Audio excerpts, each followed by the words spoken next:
আপনি এখানে ঈদ সম্বন্ধে কি জানেন? আমাদের কি একদিন পরে কিয়ামত হবে?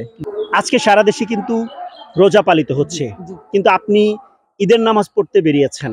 আপনি এখানে ঈদ সম্বন্ধে কি জানেন?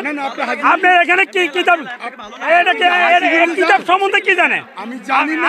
আপনি না জানি কথা বলেন কেন? আপনি না জানি কথা বলেন কেন? আপনি তাহলে এখানে আসেন কেন? আপনার অপরাধ।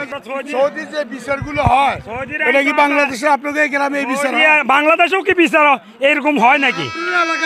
আপনাদের এলাকা তো বিচার আছে। আজকে সারা দেশে কিন্তু রোজা পালিত হচ্ছে, কিন্তু আপনি ঈদের নামাজ পড়তে বেরিয়েছেন। আপনাদের এখানে আজকে ঈদ পালন হচ্ছে, বিষয়টা আপনার কাছে কেমন লাগছে? আচ্ছা, সবাইকে আগে ঈদের শুভেচ্ছা জানাচ্ছি। আর বর্তমান যে বিষয় নিয়ে আপনি প্রশ্ন করছেন, এই বিষয়টা আমার কাছে কিন্তু খুবই ভালো লাগতেছে। কারণ হচ্ছে বলা হইতেছে যে সবাই চাঁদ দেখে রোজা রাখো, চাঁদ দেখে রোজা রাখো। এখন যদি বাংলাদেশে দেখা যাচ্ছে, বাংলাদেশের রাষ্ট্রীয় নিয়মে চলে, আমরা হয়তো হানাফি মাযহাব অনুসারে যেভাবে বলা আছে, বিশ্বের যে কোনো প্রান্তে চাঁদ দেখা গেলে রোজা রাখতে পারবে এবং ঈদ করতে পারে। সেই হিসাবে আমরা হানাফি মাযহাব অনুসারে আমরা সেটা পরিচালনা করে আসতেছি। এমনও তো কথা আছে ঈদের দিনে রোজা রাখা হারাম। জি জি।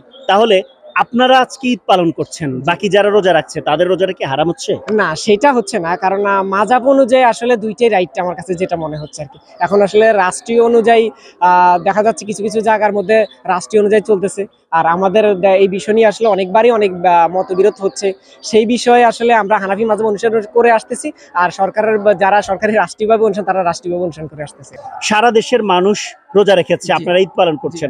আপনার কাছে কি সত্যি আজকে ঈদ মনে হয় কিনা? হ্যাঁ, ঈদ মনে হবে না কেন? নামাজ পড়তে আসছি, সেমাই খাইয়ে আসলাম, এখন আর নামাজ পড়বো। ঈদ মনে না হলে তার এত কিছুর আয়োজন হইতো না। আপনি যে গ্রাম থেকে এসেছেন, সেই গ্রামে কি আজকে ঈদ পালন হচ্ছে না? না, আমার গ্রামে আজকে ঈদ পালন হচ্ছে না। আমার গ্রামে আগামীকাল ঈদ পালন হবে। আপনি কি এখন যাদের সাথে ঈদ করছেন, রোজাও কি তাদের সাথে শুরু করেছেন? না, আমি ওদের সাথে রোজা চালু করি নাই। আমি আমাদের নিয়ম অনুযায়ী আমরা পুরো বাংলাদেশে আমরা যেই দিন রোজা চালু হয়েছে, আমি ওই দিনে রোজা রাখছি, ফার্স্ট রোজা।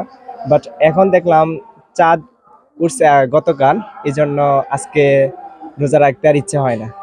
আপনার ক্ষেত্রে আজকে 29টা রোজা হলো, এটার জন্য কি আপনার দুঃখ লাগছে না যে সবাই 30টা রোজা পালন করলো সারা বিশ্ব, আপনি একজন রোজা রাখলেন সরকারের নিয়ম অনুযায়ী, অথচ আপনি ঈদ করছেন এই অঞ্চলের মানুষের নিয়ম অনুযায়ী? তাহলে 29টা রোজা, একটা রোজা আপনার জন্য কম হয়ে গেল, এতে আপনার খারাপ লাগছে কিনা?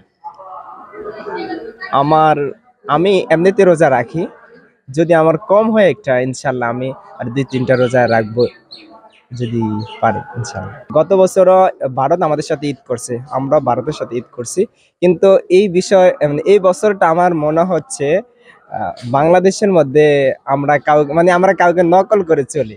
মানে আমরা সৌদি আরবকে নকল করে চলি। সৌদি আরব যদি আমাদেরকে বলে ওরা আজকে ঈদ করছে, আমরা আগামীকাল ঈদ করি, কিন্তু আমরা সবসময় এই জিনিসটা দেখে আসি। আমাদের চাঁদ কমিটি ঘোষণা দিয়ে দিছে, এই জন্য আমার মনে হয় আমাদের আগামীকালকে ঈদ।